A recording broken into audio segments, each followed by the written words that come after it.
Welcome to Formula Input Cell References and Assumption Tables. Hey, this video is for people that are trying to learn how to use cell references. In specific, it's for my Business 216 class. Now, there's 15 examples here, and if you scroll through the sheet, you can see there's a sheet where we'll work on and then the answer. So if you download this, you can have your answers. Business 216 is required to go up through 10. If anyone's curious, though, I'm going to go on all the way through 11 through 15 and show you some even more advanced tricks. Now, cell references in formulas. This number right here is called a formula input. It's a commission rate. And because it has the possibility that that number can change, you do not type it into formulas. You don't go like this.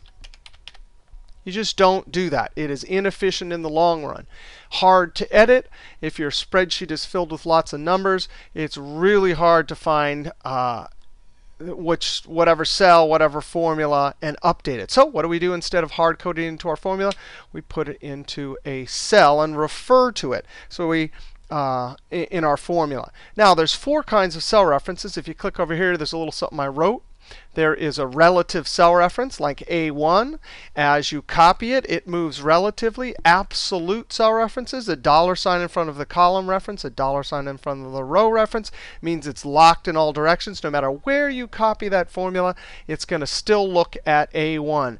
This is a mixed cell reference with the column reference locked, but not the row. So as you copy a formula with this, it'll be locked going to the side, absolute cell reference, but not when it's going down. It'll move as a relative cell reference. This one has the $ in front of the row reference. So as you copy it down across the rows, it's locked on A1. But if you copy it across the columns, it'll move from A1 to B1 to C1. Those are the 4 types of cell references. Let's go ahead and see if we can get started here. First thing is, here's our formula. Our formula is always going to look 1 cell to the left. So for each cell, each formula will look 1 cell left, but we always want to be locked on that. So our formula would be equals 1 cell to my left times this cell B2, and I'm going to lock it with the F4 key. Now, most people in the world, it's some huge percentage, or know how to do this, but very few people know anything besides a relative and an absolute. And it actually is not easy to learn how. This formula will work right here, and this is what most people do. Control Enter, double click, and send it down. I come down here, I can check that one, and sure enough, it's locked on B2. But watch this. I come up here, I hit F2 to put it in edit mode. Now my cursor's touching the cell reference, so I can hit my F4 key to put the $ in front of just the row reference. Now, what's going on here? I'm only going to copy this formula down across the rows. Right? It's going down, and as I copy down, it's going across the rows. So the only thing that has the possibility of changing is a 2. And I want it locked on 2, so that's all I need. Control Enter, double click, and send it down. If I come here and check, sure enough, it worked. Let's look at another example. 2. Same setup. I want to do commission rate times the cell above me. So I'm going to say equals 1 cell above times. And I'm going to click on that cell reference. Now, we're going to copy it across the columns here. And the way I remember where to put the $, because I have a choice in front of the number or the letter. I'm going to say my cursor here is the formula, and I'm going to move it in the direction that I'm going to copy it. And then I'm going to move it up here, and I'm moving in the direction that I'm copying. Am I going across numbers or letters? I'm going across letters, so that's my trigger, my memorization trick to realize that I need the $ in front of the letter B. Remember, because it's B, right? If I didn't have this B here, right? Control Enter, if I copied it over one, look, what did the B do? I wanted it stuck on B, but it changed to C. So if you realize that you made a mistake and you say that C should have been B, then all you have to do is go back to the original formula, put a $ in front of the thing that changed, and it will work. Put a $ in front of the thing that changed to a C, so I'm going to put that $ in front of the B. Control Enter. And now when I copy it over, you can see it's locked. All right, so I'm going to copy it all the way to the end. All right, our next example Same thing. This is going up and down equals, but this is a gross pay times a tax rate. Oh, bummer, we have to pay our taxes. B2 all the way down. So since I'm going to move this formula, copy it down across the numbers, the rows, the dollar sign has to be in front of the number, the row reference. Control Enter, double click and send it down. Now in payroll, that won't work at all. You can see we have some extra decimals. If you click over on this sheet right here, really that is what you're supposed to have. You're supposed to round it officially. Round it to the penny, which is the second decimal. So you put a 2 there inside the round function. Copy it down, and you can see I've shown the format. So you can see it's all zeros. It went from this number with a bunch of extra partial pennies, which we don't have. We can't pay out partial pennies, and hack them off and round it, our official rounding rule. Let's go look at, actually, we're going to come over here to number 5. Here's awesome internets. This is one of the most common things done in Excel. We need to estimate future expenses, financial projections, budgets, whatever you want to call it. We have some January revenue we've estimated, some February revenue, and some March. But look at here. We have to estimate an administrative commission, equipment, marketing, and technical support expenses. Well, here's how you do it. You get these percentages, which are usually based off of past accounting information or whatever. You take averages of the past. On average, our administrative expense was always 11.75% of the revenue, right? Administrative, commission, equipment, marketing, technical support. This is called an assumption table. These are where our formula inputs. Notice the order of our expenses are the same in the assumption table. If that's true, and they are orientated vertically, then you can use mixed cell references, either the dollar sign in front of the column or dollar sign in front of the row, and create formulas for this column, this column, this column. In essence, the whole table out to June. So get this. This whole block of cells can get the same formula. All right, let's see how this works. And we're going to learn our very important rule of how to figure out, when you have a table of formulas, what type of cell reference you need. Let's just put the formula in first. I'm going to say revenue for January times that administrative percent. Now we have 2 cell references. I'm going to click in the first one. Now let me ask you a question. How many directions are there in Excel? Well, let's see. There's up and down across the numbers, and there's left to right across the columns. That's it. There are only 2 directions. From that, you can memorize. That means I have to ask 2 questions about my cell reference. If I ask both of these questions and answer them, I will get exactly the cell reference I need. Similarly, when we're done with here, then we'll go on to the next cell reference and ask 2 questions. All right, our first question, directions, up and down, left to right. I'm going to pick up and down across the numbers. When I copy this formula down, what do I want that B4 to do? When I move to here and here and here, does the formula, the cell reference B4 need to be locked on that January revenue? Yes, it does. Well, where do I need to put the dollar sign in front of the B or the number? Well, since I'm copying it down and I'm going across the numbers, the dollar sign has to go in front of the 4. So I hit the F4 once and twice. That's the first question. What do you do for the cell reference when you're going up and down? Now left to right. When I move the formula over to here and to here, do I want it locked on January, or do I want it to move relatively to February? That's right. I want the B to move. So when I get over here, I need that cell reference to be C4, which is exactly what we want. So no dollar sign in front of the B. Asked 2 questions, answered 2 questions. Now we go on to the next cell reference. Now I'm going to pick up and down again first. So when I go down to the commissions row, do I want this green one to move down 1 also to the commission row?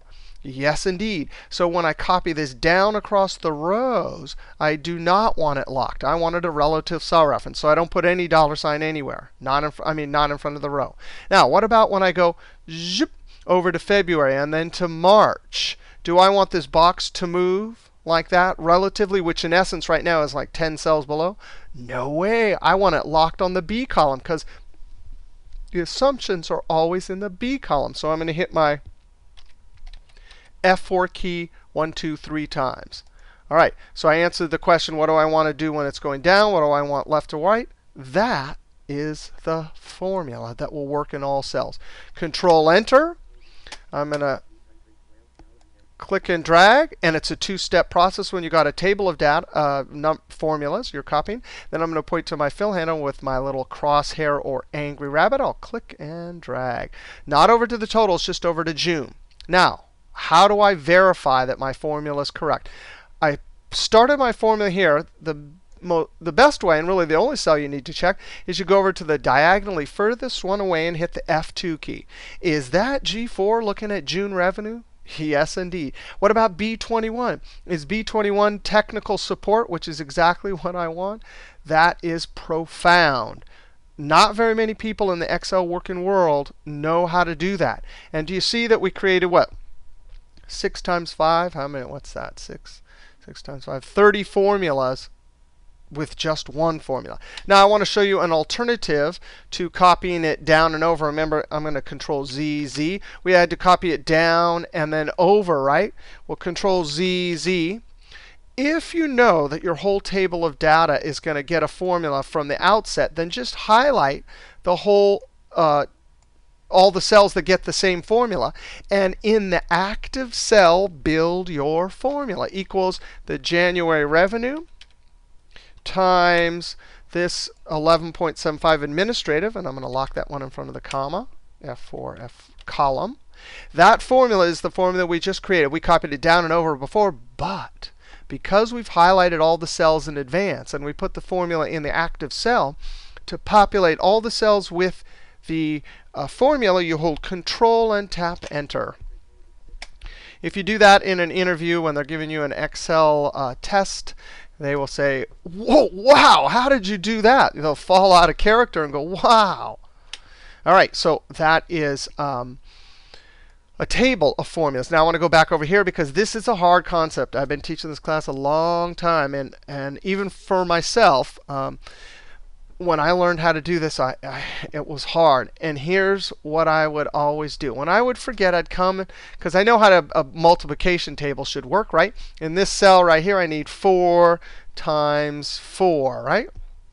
Over in this cell, I need equals 7 times 6, right? So I know how this table works. But what I'm really interested in, Control Z, is building one formula here and copying it down and over. Because look, it's got a bunch of numbers here and a bunch of numbers here. And at any intersection, it wants the column header and the row header. All right, I'm going to highlight the whole table in advance like that. And I'm going to zoom this in so we can see it a little bit better. And there's the active cell. I'm first going to build my formula equals whatever's at the top of this column times whatever is at the head of this row. And I'm going to ask my two questions. Now, B2, when I copy it down, do I want it locked on that? Yes, I do. So I'm going to put the $ in front of the number. Now, what about this B2? When I copy it over to this column and this column, do I want it locked on this number 1, or do I need it to move relatively? I need it to move relatively, so no $ in front of the B. I've asked the two questions of that one. I've answered them both. Now I move on to the next. A3. That right there, when I copy it down, do I want it locked on the number 1, or do I want it to move relatively? I want it to move relatively, so I'm going to hit the F4 key. Actually, I don't need to do anything there. I just leave it blank. No $ in front of that number. Now, what about when I copy it across the columns? Do all of the formulas in this row need to be looking at that number 1? Yes, indeed. So I hit the F4 key 1, 2, 3 times because I'm copying it across the columns. I need it locked, so I lock that column with an A3. Now, I've already highlighted all the cells in advance, so what do? Control and Enter. And boom, you can go to the diagonally furthest one away and F2 it and see if we got it right. It's got that blue one there, and it's got that green one there. Perfect. Escape. Control Home to get back up here. Now, Took me about 6 months to become fluent with all the cell references, and every time I was in the middle of a project and I would forget, I just quickly whip out this multiplication table, and that was a great memorization trick. All right, let's look at this one. It's similar to the budget. We have royalty expenses, manufacturing expenses, and administrative expenses, but they are orientated horizontally in the table where our formulas are. That means our assumption table must be set up horizontally also, or we can't use mixed cell references. All right, so I'm going to highlight the whole range of cells. Here's some net sales and some estimations for our expenses equals that net sales. And now this net sales, when I copy it over across the columns, each one of these cells is going to need that number. So I want it locked in front of the column. So I'm going to hit the F4 key 1, 2, 3 times. But that B3, when I copy it down, it needs to move relatively to the next book title. So no $ in front of the number. Times. And then I need my royalty expense. Now, let's think about this. When I copy to the manufacturing expense and then administrative, do I need this cell reference to move to manufacturing and then administrative? Yes, indeed. So no $ in front of the letter. Now, what about when I copy down? This whole column is for royalty expense, so I need it locked when I copy it down. So I'm going to hit the F4 key and put a $ in front of the number. Control Enter. What is that? That's the fence. If you're looking at this head on, it's a fence. If you're looking at it from the top, it's a railroad, right? That just means the columns aren't wide enough. So I'm going to come over here and double highlight the 3 columns and double click between any column, and it best fits those. Now, I'm sure one of you or 5 of you or a bunch of you are thinking, wait a second. When we did payroll over here, why do we have to use the round function? But when we're doing budgeting like this, it's not as important. The reason why is usually these are estimates, and we can just use formatting to show 2 decimals, and that's fine. But with payroll, forget it. These are actual, the tax is an actual deduction that's coming out of your paycheck. And especially if you're going to total up a bunch of deductions, you got to use the round. All right, so this is a little example of a budget, an estimation. Now, on tests, I like to try and trick people. So let's go over and look at number 7 here. I'll try and do something like give you a little table. And this is the same thing. It's just a net income. But look at the expenses. I need to build formulas, and there's an expense and then a second expense listed vertically. But how did I list them in the assumption table? Horizontally. When you get this situation, a bunch of labels in your table vertical, but the assumptions table listed horizontally, you are never in a million years going to be able to do mixed cell references. Incorrect setup. So on the test, I like to give a big table, and I show one assumption table, and then I'll show another assumption table. Notice these are orientated vertically. These are also orientated vertically, so I can go ahead and do mixed cell references. This is the 4th kind of formula like this, so I'll do this one in super fast motion. Equals, hey, our revenues, F4. This needs to be locked going down, but not to the side because it needs to move over to February, times our percentage, operating in general, locked going to the side, but not going down. So F4 in front of 3 times to put it in front of the B. Control Enter. And I can come over here and verify. And sure enough, I got the right one there, the right one there. Those of you that are in the class, when you download this workbook, these blank sheets, you should be filling these out. So I'm, in essence, giving you a heads up for the test. I'm giving you 10 little practices for the test. Now, this is a great one here. This is going to involve some different, all the different types of cell references. Mortimer's Furniture, and we have some wholesale costs. And notice we listed the wholesale costs down here. But I'm going to give you the formula for how to calculate. Well, let's just do this one first. Our goal is list the costs and then calculate the retail selling price at a 50% retail markup, 55 markup, and 60% markup. And then calculate a formula to give me the profit for each one of these products at 50%, 55, and 60% markup. Wholesale costs, sofa, lamp, end table, chair. These are all down here in the assumption table. Well, this one, I can say equals however many cells below. That's a relative cell reference. 1, 2, 3, 4, 5, 6, 7, 8, 9, 10 cells below. Control Enter. And then I can drag it down, right? And sure enough, this, ooh, look at that. That is not right. It copied that formatting from above. So I'm immediately going to point to the Smart tag and say fill without formatting. Much better. Now I'm going to click on this last cell. Perfect. It's still looking 10 cells below. That's called a relative cell reference. Now, I'm just going to give you the formula for this. If you were in my business math class, then you'd have to know this formula. But this is how, if you have the cost and you know the markup for sell price, not for cost. There's also markups on cost. This is markup for sell price. Here's your formula. You take whatever the wholesale cost is and divide it by, in parentheses, 1 minus the markup on sell price. All right, now, don't worry about the formula. Let's just worry about cell references. There's some cell references across the top, just like our multiplication table. And there's some cell references down the column, just like our multiplication table. Let's ask our 2 questions. When I go over to the next estimate for, or retail price at 55 and then 60, do we need to be using this cost in each one of those formulas? Yes, indeed. So when I move it across the columns, I need it locked. So I'll hit my F4 and put $sign in front of the column. When I copy it down, do I need it locked on sofa, or do I need it to move to lamp, and then end table, and then chair? I need it to move, so no $sign in front of the row reference. Let's go on to this one. We got a whole column that needs to look at that 50%. So where does the $sign go? When I copy it down, needs to be locked on the row reference. So I hit the F4 key and put it in front of the row reference. But look at this. When I get this formula over to this column, does it still need to be looking at 50%? No way. It needs to be looking at 55. So no $sign in front of the column reference. Control Enter. I'm going to click and drag it down. Oh, same problem. See that right there? So I'm going to immediately point to the Smart tag. By the way, if you don't immediately point to the Smart tag and go on to do something else, the Smart tag is gone. Fill without formatting, and then click and drag to the side. Come over and check my last one, and sure enough, beautiful. Now, let's do our last formula. This is profit.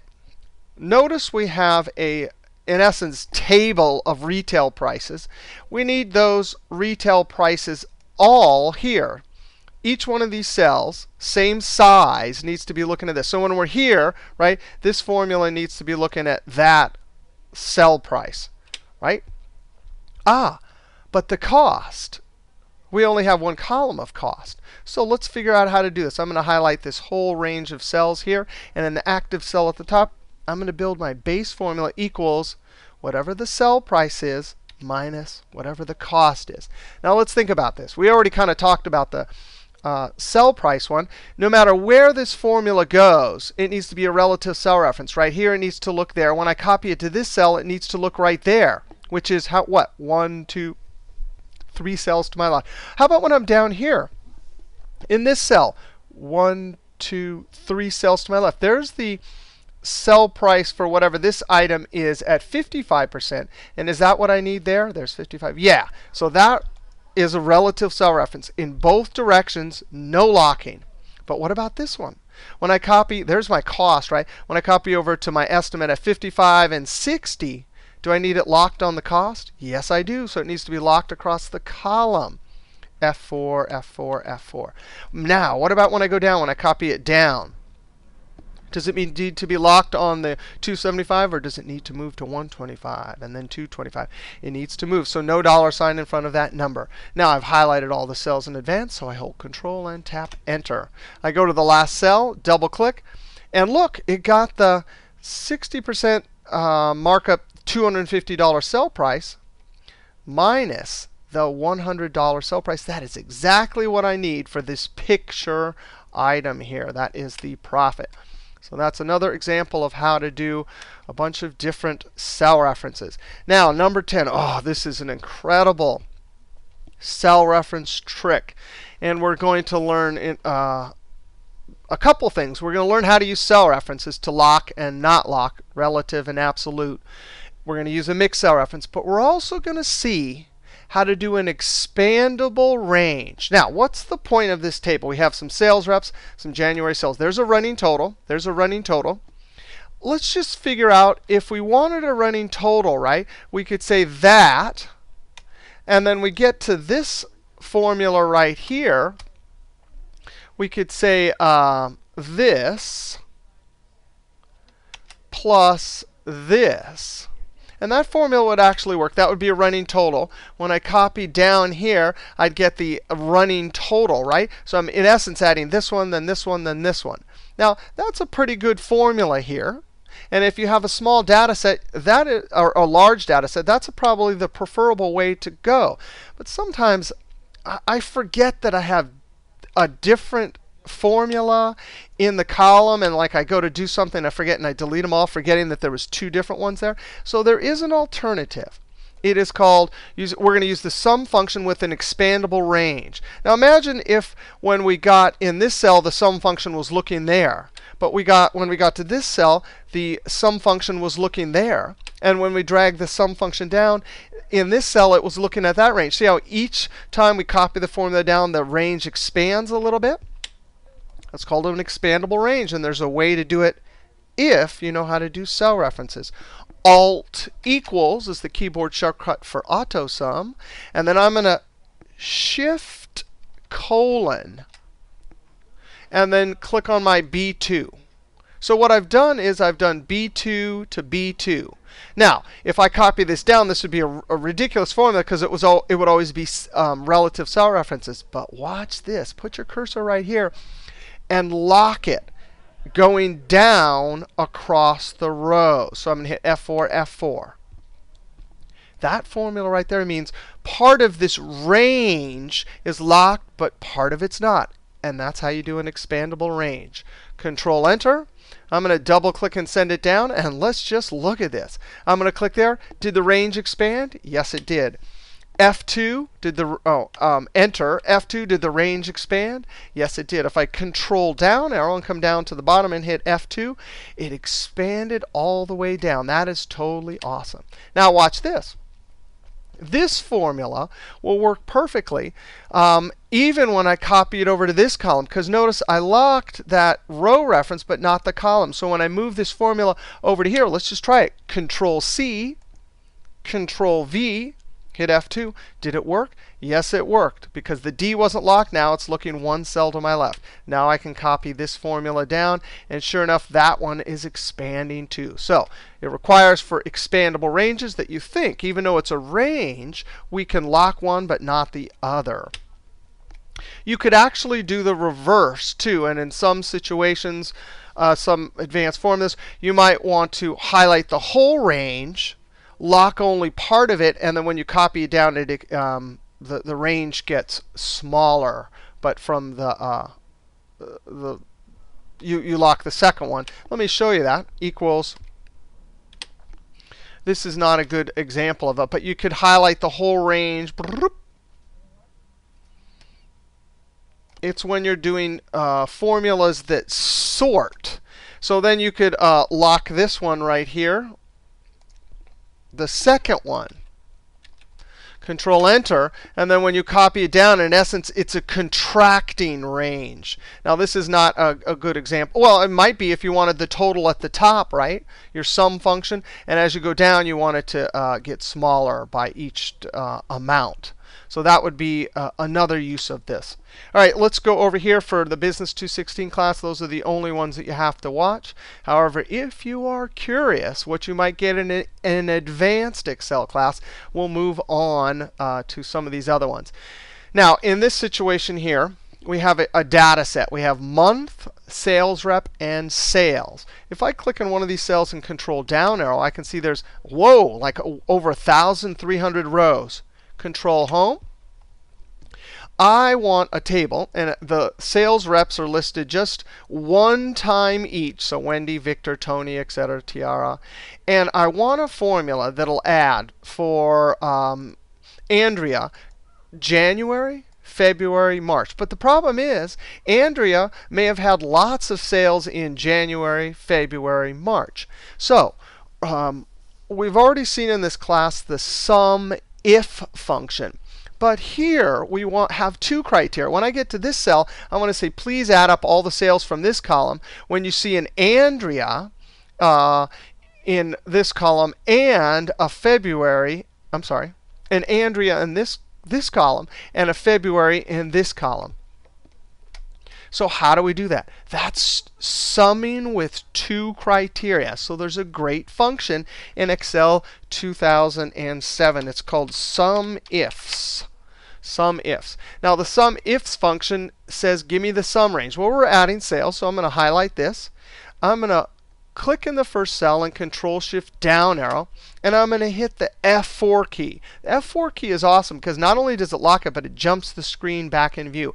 And I need that range locked in both directions. No matter where I am in this table, it needs to be locked on that. Comma. Now the criteria range, and what's awesome about SUMIFS with an S is their criteria range 1, criteria 1, criteria range 2. So different than the SUMIF function, the one with the S can have multiple criteria. So I'm going to pick Abdullah, the sales rep. I'm going to click in the top of this column, Control-Shift down arrow, and then hit the F4 key. Now that's locked in all directions, and I want it locked in all directions because no matter where I copy this formula, I need it looking at that column. Comma. But the criteria, click right here. Right now, the SUMIF will look through this whole column, and only when it finds an Abdullah will it say true and then go over and sum. But this criteria right here, notice when we copy from January to February, it still needs to be looking at Abdullah. March, April, still looking there. But when we copy it down across the rows, it needs to move relatively. So that means the dollar sign has to be in front of the column reference. Okay, so there's our criteria 1, comma. And now criteria range 2, it's going to be our month. I click on the top, Control-Shift down arrow, F4. The screen tip is just awesome. It will remind you that's my criteria range 2. It says, hey, please put a comma in. So I type a comma. Criteria range 2, that is going to be my January. And my January right there needs to be locked everywhere down this column. But when I move it over to February, it does not need to be locked. So copying it down across the rows needs to be locked, F4, F4, but not across the column. So when I copy over to here, it moves to February. And that's it. That's our second criteria. We close off the parentheses, Control-Enter. And now I'm going to drag it over first to April, because then I can simply double-click this fill handle and copy it down. And sure enough, if I go down to the last column, the last diagonally furthest away cell, F2, I can see it got the Wendy. Notice it's still looking at the blue range there, but it got the Wendy, and up at the top it got the I2, that green one there. I'm going to click Escape. So that's a great use for cell references. We used a column lock but not the row, and a row lock but not the column. Now, this function only exists in 2007 and 2010 coming out next year. If you don't have 2007 or 2010, then you'd have to use something like this. Here's a sum products formula, and you can download this workbook in the answer. And there it is. And it uses that same reference. One of them is locked only in front of the number. The other one's locked only in front of the column. All right, our 12th example. This is a great example because we're going to have a whole column of cell references that requires part of it locked and part of it not. Now, what we have here is we have sales rep, and there's only 4 sales reps that are listed right here. And then we have January, February, and March sales. And our goal is to build a little table with averages, right? So here it needs to look at Sue in this column, only pick out the Sues, and then from the February column, it needs to pick out the sales and average them. All right? So let's highlight this whole range. And we're going to use an Excel 2007-2010 function, average if. Average if right there. So I'm going to double click. Average if. not in earlier versions. I have a formula for earlier versions.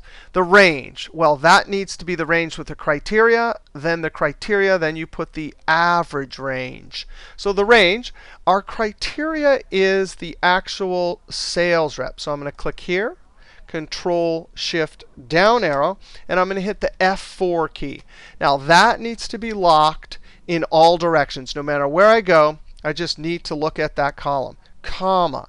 Now what's the criteria? The criteria is whatever the sales rep in this row is. Now, when I copy it over like this, we need to be locked on Joe, but when we copy it down across the rows, we need to move relatively. So I'm going to put the $ in front of the column reference, comma, and here's the average range. Notice we have January, February, March set up in the same horizontal order as our columns over here. So watch this. We click in January because our formula is being built in the January column here. Control Shift down arrow. F4, but not just once. Think about this. When we copy it down across these rows here, we want it locked on January. We don't want this whole text block of a range of cells to move down as we copy it down. So I'm going to hit the, we want it locked going down, so I'm going to hit the F4 key once. But when we copy the average if function over to February, we want this whole range of cells to actually move over to February. So that's the reason we don't have a cell reference in front of the B or the B. Close parentheses. And now I've highlighted all the cells. So to populate all the cells with the formula, hold Control and tap Enter. Now, let's go look. Click in this cell and hit F2. Is that not totally cool? That February, the whole range changed. I click over here and hit F2. Whoa, the March one changed too. So that's an example of when an actual range has part of the references locked, but not the other part. Now, if you want a formula for 2003 or earlier, you can click over here, and it would have to be a sum product. And a similar thing there also. We have this range right here, part of it locked, and part of it not locked. All right, now get this. We're starting to get more advanced formulas, but it's not just for formulas that you do cell references. There is conditional formatting. There is data validation, both of which we'll see in examples of. There's also defined named formulas, which we're not going to do here, that can have relative and absolute and mixed cell references. All right, so here, let's go look at the solution here. Here's what we want to do with conditional formatting. Every time I do my bank reconciliation, I dump my data from the internet, and I have a little template. I have my records and their records. I want to come over. These are my records. And every time I find this particular item on my bank statement, I want to put a Y here, hit Enter, and have the whole row come up a color. That is done with conditional formatting. And conditional formatting is going to use a true false formula. I'm going to come over here, and here's our true false formula. Now, the way conditional formatting works is you have to highlight the whole range, all of the cells that are going to get this conditional formatting. And just like when we did a formula, we put a formula in the active cell, and when we did Control Enter, it copied to all the cells. That's the same thing that's going to happen to here with our true false formula, except the formula won't be stored in the cells. It'll be stored in memory in the conditional formatting dialog box. Now, conditional formatting, there's a keyboard shortcut, and I have some notes over here. Any version, the keyboard shortcut for conditional formatting is Alt-O-D. Alt-O-D. And then I'm going to click New Rule, and then click Use Formula. In earlier versions, you have to use that first text box and point to Is Formula. Now, here, we got to build a true-false formula here.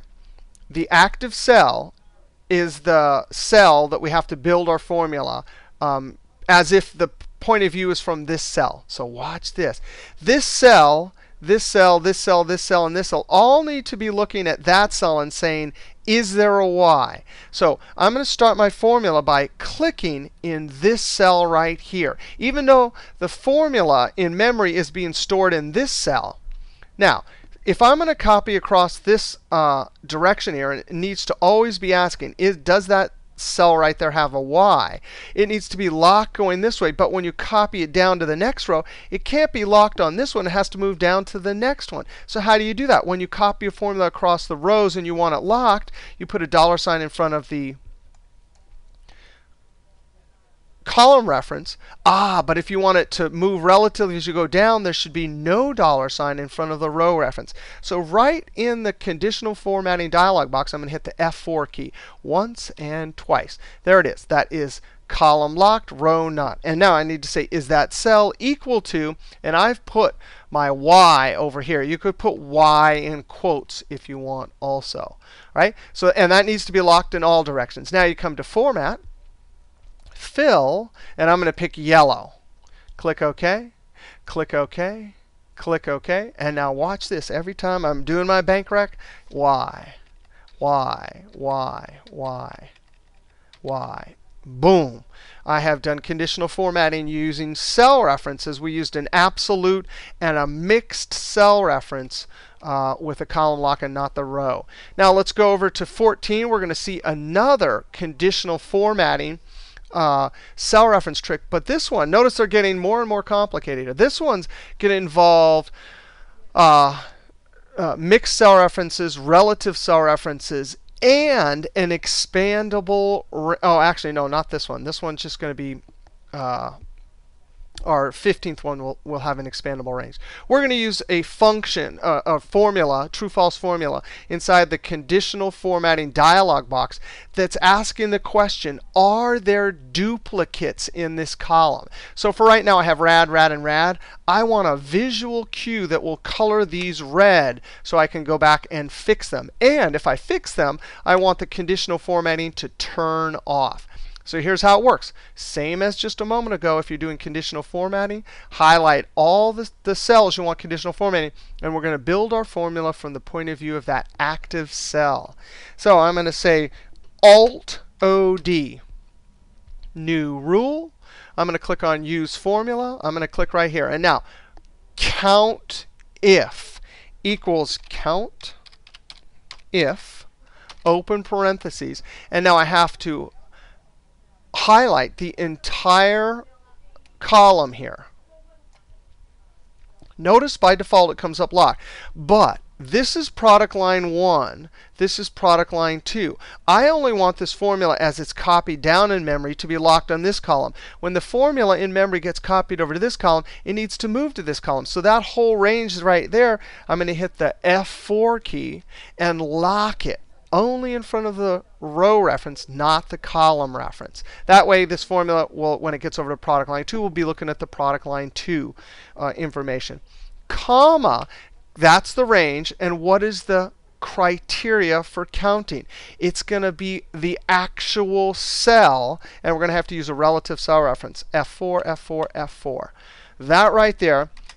That formula will deliver a number. Right now, it would deliver a 3, a 3, and a 3 to each one of those cells. But what is it that we're interested in here? We want a true when it is greater than 1. Because right here, this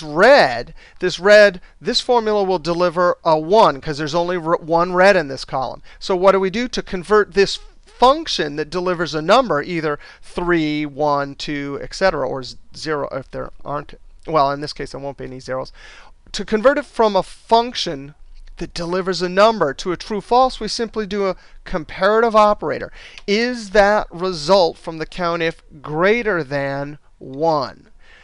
If that's true, we want to be told with a color. So I'm going to click Format. I'm going to pick red. I'm going to click Font, white, click OK, click OK, click OK. And just like that, we are told. Now, if I change this to radical, you see the color goes away. And then I change this to rad cool.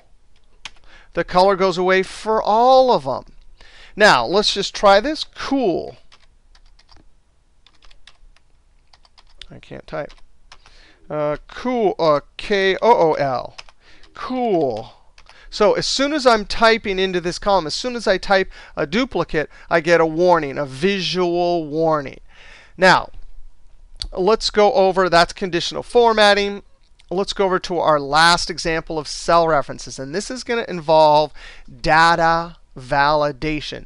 In essence, what we want here is I want to, when I type in, I don't want the color. I don't want it to ever even go into the cell. When I type a rad here, I want to get a message that says no duplicates. And you can do that with data validation custom.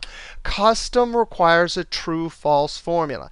Now, the tricky thing here, unlike this over here we let all the cells get delivered. So right now, if we did count if, this would be a 2, this would be a 2.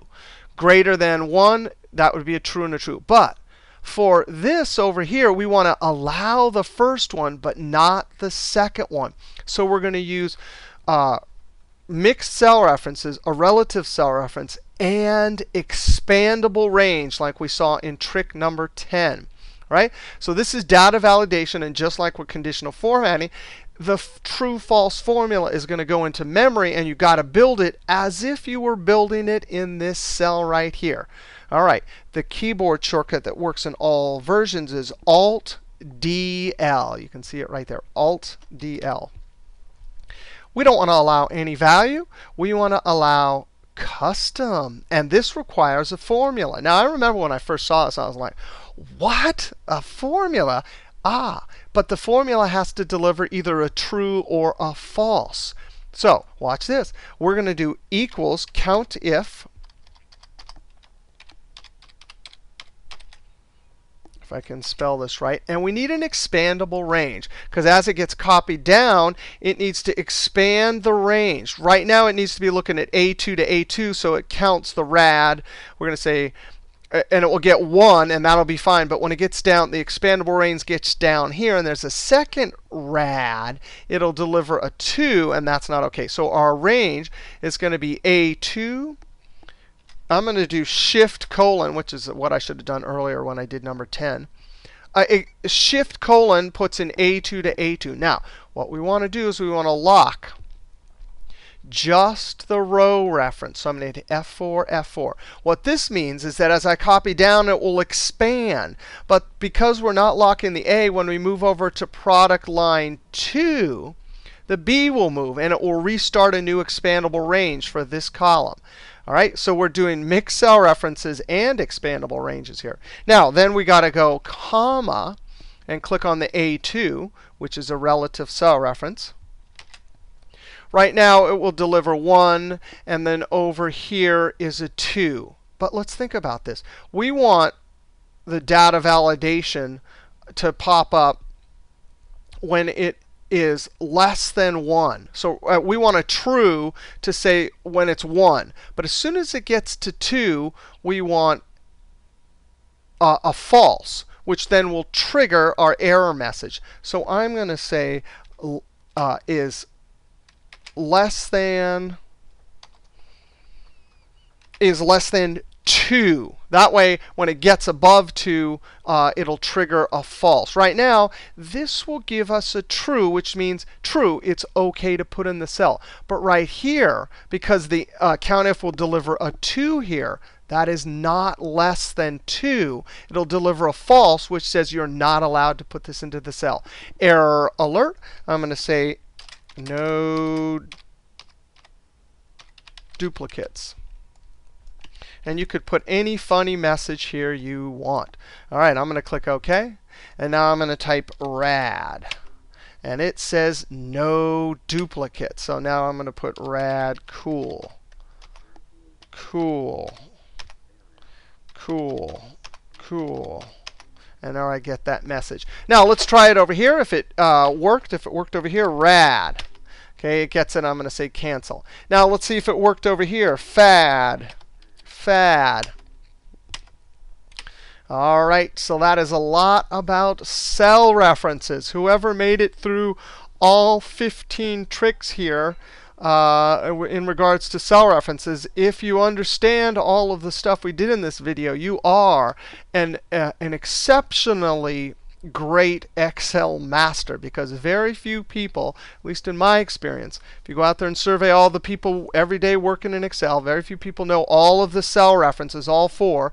But if you do, you are just allowed to do all sorts of amazing things in Excel. All right, we'll see you next time.